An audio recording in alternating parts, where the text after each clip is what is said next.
Bonjour à tous, Magali, fille de Lune Tarot, j'espère que vous allez bien. Nous voici là aujourd'hui pour aller voir les énergies pour ce jeudi 20. Jeudi 20, on nous dit, ayez du... comment on dit ça en anglais? Guts.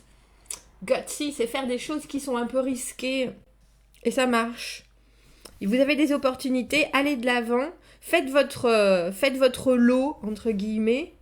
Et ensuite... ensuite retirez-vous. On dirait qu'il y a alors ils nous disent boost actif de Mars. Donc si vous devez faire des choses, alors je vais dire entreprenantes ou qui demandent une petite dose de courage, c'est jeudi. C'est jeudi, il y a des opportunités, il y a des énergies qui font que vous pouvez foncer. Bon, alors, très bon, j'aime beaucoup.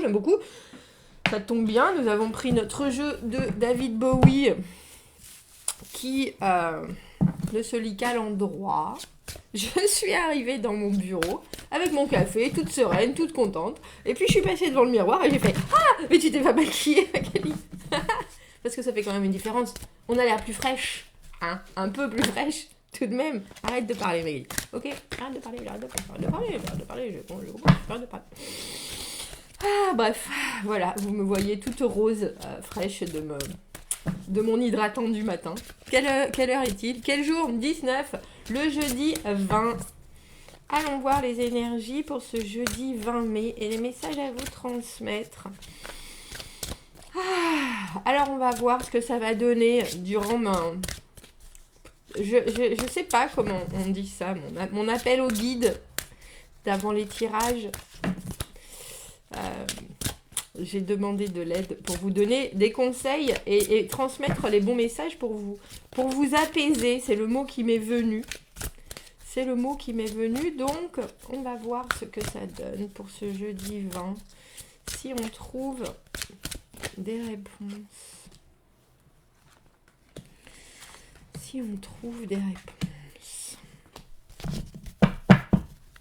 Que nous dit David? David Bowie nous dit... Balai d'épée en fort intérieur. Je veux des réponses, justement. Je veux des réponses. Je suis prête à tout pour... Je suis prête à tout pour connaître la vérité. Quelqu'un d'hyper connecté. Quelqu'un qui dit les choses comme elles sont. Il y a vraiment une vraie... Ah, puis en plus, cette carte, elle est carrément... Elle est épique. Il en a bavé. Le petit gars, mais... il sait pourquoi il est là, il y a une bombe en bas. Avoir envie que les choses soient alors explosives, pas que. Il y a une idée pour moi d'être très clair sur le message qu'on veut faire passer. Quoi qu'il en soit, et quel que soit l'outil utilisé, le valet d'épée est toujours ultra connecté au monde. Mais parce qu'il parle, pour moi, les épées, c'est vraiment l'intégrité, c'est la capacité qu'on a à trancher pour dire ce qu'on est et ce qu'on a au plus profond de soi. Que ça fasse mal ou pas, ça n'a pas grande importance. Le principal étant d'être libéré d'un poids. Et ça amène cette capacité à communiquer du plus profond de votre être, parler et être entendu, du coup, donne une liberté phénoménale, parce qu'à partir du moment où on a instauré les bases de la communication et que tout le monde a bien compris la façon dont on allait communiquer, l'entourage sait. Alors effectivement, comme... on dit en anglais, je ne sais pas si on dit en français aussi, on dit don't shoot the messenger. Ne tirez pas sur le messager, parce qu'il y a des fois où les gens ne veulent pas forcément entendre ce qu'on a à dire. En tout cas là, on a l'impression que c'est très clair pour vous. Un objectif, une façon de voir les choses qui ne permet pas de compromis. C'est clair. 10 de denier. Le jugement, on passe du 10 au 20. On l'a eu souvent, ce jugement, dernièrement. Le 8 d'épée. La roue de fortune. Tout est possible. Je dis tout est possible. Tout est possible. Et le valet de denier, c'est intéressant parce qu'on vous voit très droit, droit dans vos bottes, sûr de vos bases, avec le 10 de denier, l'idée que de toute façon, là où vous êtes ici et maintenant, c'est ce que vous avez travaillé, c'est l'endroit pour lequel, et la position pour lequel vous avez travaillé. Le 10 de denier, on est matériellement en sécurité, et dans tous les sens du terme. Matériellement, ça veut dire ce qu'il y a autour de vous, si vous regardez votre environnement, si vous regardez les personnes qui vous entourent, si vous regardez la maison, il y a quelque chose de très concret dans ce que vous avez créé, dans ce que vous ressentez de votre journée. Vous vous réveillez non seulement du bon pied, mais avec l'esprit ouvert et positif, de dire, bon ben, je sais où j'en suis maintenant, bien sûr, je peux toujours continuer à évoluer, parce que le 10 de denier, on a quand même le 10 de denier, le 20 du jugement et le 10 de la roue de fortune. On est dans des fins de cycle, et à toute fin, un recommencement, à toute fin, un nouveau début. Avec le valet d'épée, vous pouvez avoir un nouvel essor, ou une nouvelle idée, un nouvel objectif, mais en tout cas, il y a une vraie paix qui sort pour moi du 10 de denier, au moment où on regarde ce qu'on a et on dit, pour cette ère, pour cette journée, pour cette situation, j'ai ce qu'il me faut. Ça ne veut pas dire qu'on ne va pas essayer d'avoir autre chose différemment, plus, mais en tout cas, dans cette situation, on a l'impression que c'est bouclé, et que ça vous permet de regarder ce qui vous a épanoui, ce qui vous épanouit dans l'instant. Et pour le reste, on verra demain, comme qui dirait. Parce que le reste, avec le jugement, la faculté, enfin dans cette position-là, c'est-à-dire les côtés un peu négatifs du jugement, ou en tout cas ce qui pourrait contrecarrer votre capacité à voir votre situation d'une façon objective, il peut vous manquer des éléments. Avec le jugement, dans cette position-là, pour moi, on arrive à un moment où on regarde la situation dans laquelle on est à la fin de cette situation très clairement, et j'allais dire, peut-être que les choses autour de vous, les personnes impliquées dans cette situation, elles vous ont pas donné leur partie du sujet, on va dire. Elles n'ont pas coopéré à faire en sorte que cette situation se ferme ou se close, oui, dans son intégralité. Du coup, vous êtes presque obligé de fermer les portes, parce que la carte du jugement, c'est la deuxième opportunité, mais dans cette position-là, justement, il n'y aura pas de deuxième opportunité, il n'y aura pas de deuxième chance. Alors parce que j'ai le sentiment que vous savez que vous avez peut-être épuisé votre capacité à vous investir, ou alors la situation fait que, comme ça vous convient. Peut-être que dans une autre vie, peut-être que dans un monde parallèle, les choses auraient été différentes, mais en tout cas là, vous êtes arrivé avec ce 10 de denier à la constatation que c'est tout ce que vous pouviez retirer de la situation, et c'est tout ce que vous pouviez aussi produire en investissement personnel, en argent, en valeur de vous.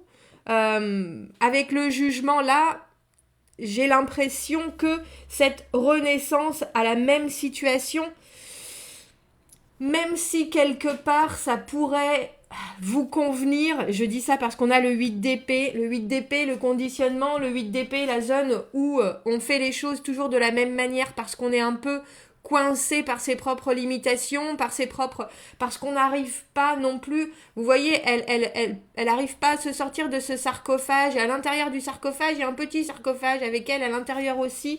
C'est très inconscient, le 8 d'épée, c'est des choses qu'on fait sans même s'en rendre compte, c'est des réactions qu'on a parce qu'elles sont vraiment inscrites dans notre conscience, pas dans notre conscience, dans notre inconscient, mais dans notre, j'ai envie de dire, dans la façon dont on a grandi.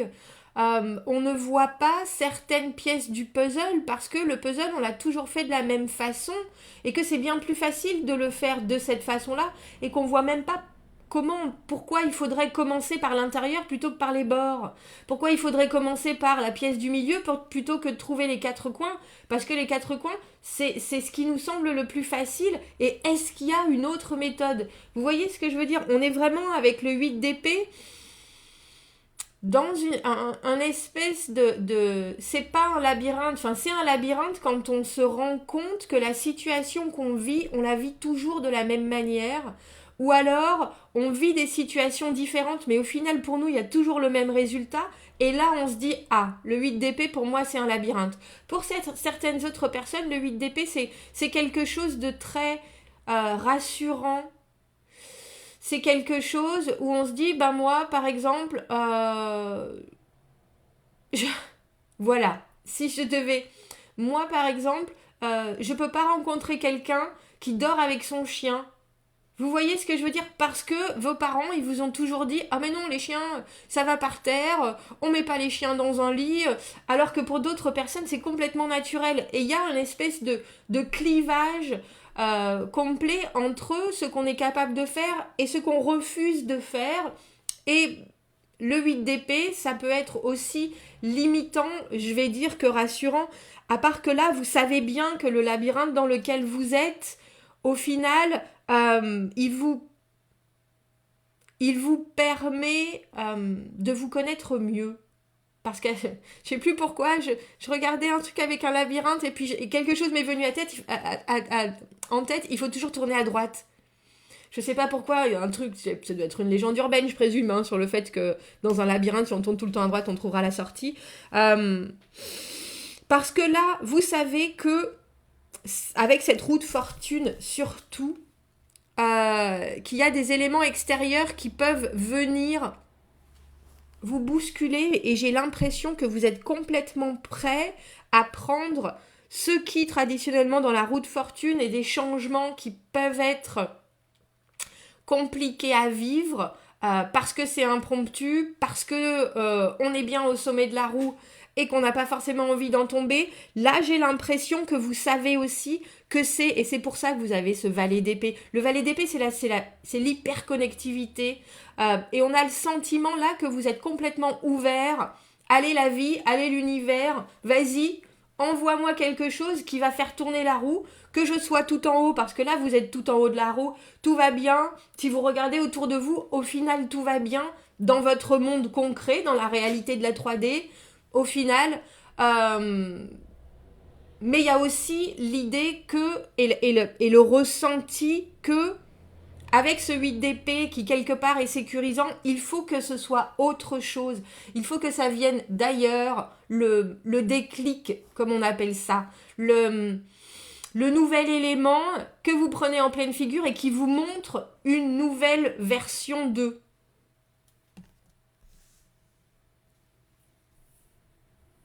Parce c'est drôle parce qu'on a c'est le cavalier d'épée et le valet de denier.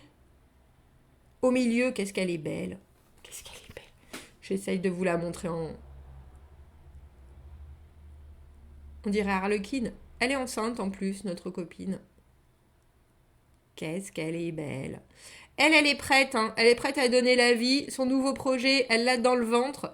Pour le coup, c'est drôle parce que l'agenda de la Lune nous disait gutsy. Et gutsy, c'est les tripes. C'est en avoir dans le ventre. Elle, littéralement, elle en a dans le ventre. Le valet de denier, celui qui amène les nouveaux projets. Celui qui amène les nouveaux projets, celui qui va planter la graine. Bien entendu, vous voyez comme Jacques est le haricot magique. Elle a cet énorme haricot qui pousse derrière elle la capacité de s'enraciner dans quelque chose. Un projet, l'œuf ou la poule, qu'est-ce qui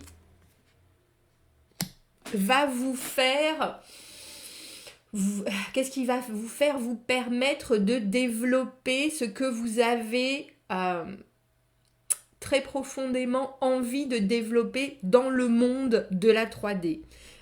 Des projets conscients, concrets. J'allais dire, je me demande si c'est vous qui soudainement voyez, avec l'aide de cette roue de fortune, ce qui est développable dans votre journée du jeudi, ce qui vous permet de ne pas justement revivre la situation de ce jugement. Ce que vous voulez, c'est un peu comme si vous teniez dans la paume de votre main, soudainement, la clé d'une nouvelle porte. Et cette nouvelle porte, ça fait un moment que vous la cherchez. Et là, elle est là, cette nouvelle porte. Elle est là, il y a un nouveau chemin, il y a autre chose. Mais c'est vraiment avec l'aide, je vais dire, de cette roue de fortune. Alors pour certains, il ne se passera rien. Parce que quand on a le 8 d'épée et la roue de fortune, on est... Je vais pas dire qu'on est fermé, mais je pense qu'au final, même s'il y a une idée qui jaillit dans votre tête, j'ai l'image d'un... On enlève ça d'un geste de la main. Oh mais non. Alors que c'est cette idée-là. Vous voyez ce que je veux dire? Il y a quelqu'un qui va vous dire quelque chose et vous allez l'oublier aussitôt parce que 8 d'épée, ah ben non. Mais non, c'est ridicule. Mais non, c'est impossible. Mais non, c'est... Et c'est ça. C'est ça que la roue de fortune. Et pour d'autres, ça sera très probablement quelque chose qui sera beaucoup plus brutal. Parce que la roue de fortune, ça amène vraiment un changement que vous prenez en pleine figure. Si je peux me permettre.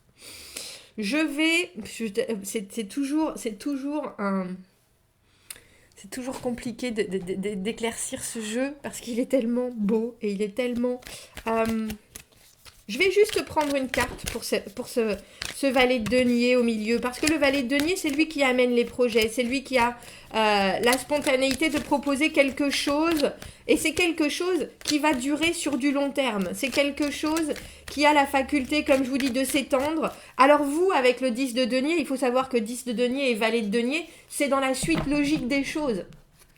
Quand je vous disais être prêt à faire quelque chose de complètement différent, pour certains, ce sera prêt à évoluer vers un niveau au-dessus, que ce soit professionnel, amoureux, amical, familial. Il y a vraiment l'idée, soudainement, qu'une porte s'ouvre pour que vous puissiez prendre du grade. Prendre du grade. Je vous l'ai dit qu'il y en avait des 10, hein. Il y en a des 10. Et pour certains, ça va être plus qu'inconfortable. On a le 4 de denier, sortir de sa zone de confort. On a le 10 de coupe à l'envers. Mais alors, mais oui, mais enfin, mais non, mais parce que ça se trouve, le 10 de coupe, il m'attend dans cette même situation du passé. Ben oui, mais non. Oui, mais non. Il faut changer quelque chose. Le 10 de coupe, l'épanouissement, ils vécurent heureux, ils eurent beaucoup d'enfants, l'émotionnel qui enfin a trouvé sa place, apaisé, pérenne, vraiment quelque chose où on est en phase avec toutes ces émotions, mais il faut aussi penser que la roue de fortune, le 8 d'épée et le valet de denier, vous pouvez pas, c'est pas confortable. C'est forcément pas confortable. Parce que justement, cette porte qui s'ouvre, elle est pleine de promesses mais vous avez jamais vu toutes les couleurs qu'il y a derrière cette porte-là. Donc, c'est forcément, oh là, mais qu'est-ce qui va se passer? Mais comment ça va se passer? Mais enfin, mais si, mais non, mais si, peut-être. Alors, c'est pas, il faut penser qu'avec le 10 de coupe à l'envers, on se recentre sur ce qu'on veut vraiment soi. Le vœu qu'on a envie de voir exaucer pour soi. On oublie et on oblitère les gens autour et on se retrouve sur soi. C'est-à-dire que quand je vous ai parlé de ce jugement, où je vous ai dit, il y a probablement d'autres personnes qui n'ont pas, elles, qui vous permettent pas de comprendre pourquoi il faut fermer une situation, une porte, etc. Avec ce 10 de coupe à l'envers, on vous dit n'imaginez pas votre vie à plusieurs, parce que le 10 de coupe à l'envers, pour moi, ça inclut forcément tout l'environnement autour de vous qui est aussi heureux et qui permet ce bonheur absolu où tout le monde est en joie, tout le monde est en paix. 9 de coupe, le soi-même, le bonheur d'être soi et la conscience que pour avoir le 10 de coupe, il faut d'abord être heureux soi-même. Et il faut s'aimer soi-même. 4 de denier, à l'envers, la carte de la zone de confort où il faut tout de même prendre un risque. Mais il faut savoir que ça peut être votre 8 d'épée qui vous dit dans le labyrinthe, il faut tourner à gauche en fait. Oh, mais non, on m'a dit qu'il fallait toujours tourner à droite pour trouver la sortie. Vous voyez ce que je veux dire? Ah mais non, mais il faut tourner à gauche. Ah mais non, mais parce que sinon je fous tout en l'air si je tourne à gauche. Ouais. En tout cas, vous avez un objectif et vous êtes prêt à en découdre. On passe à autre chose, mais on passe à autre chose en vos termes. Et c'est ça qui est important. Et parce que vous acceptez ça, avec la roue de fortune et le valet de denier, là, il y a quelque chose qui se présente. Que ce soit vous qui ayez cette idée, et je vous ai dit, hein, pour certains, vous la balayerez d'une main. Ouais, mais non. Et pour d'autres, ce sera, ben oui, bien sûr. Et pourquoi pas ça, plutôt? Alors, ça ira pas sans inconfort, il n'y a pas de doute, mais en tout cas, ça peut mener à quelque chose d'assez phénoménal. Bon, bah dis donc, quel tirage pour un jeudi. Commentez, n'hésitez pas, dites-moi ce que vous en pensez. Abonnez-vous à la chaîne, aimez la vidéo si ça résonne. Si vous avez besoin d'un tirage privé, vous avez mon adresse email dans la petite boîte juste en dessous. Je vous souhaite un bien beau jeudi et je vous dis à bientôt. Au revoir.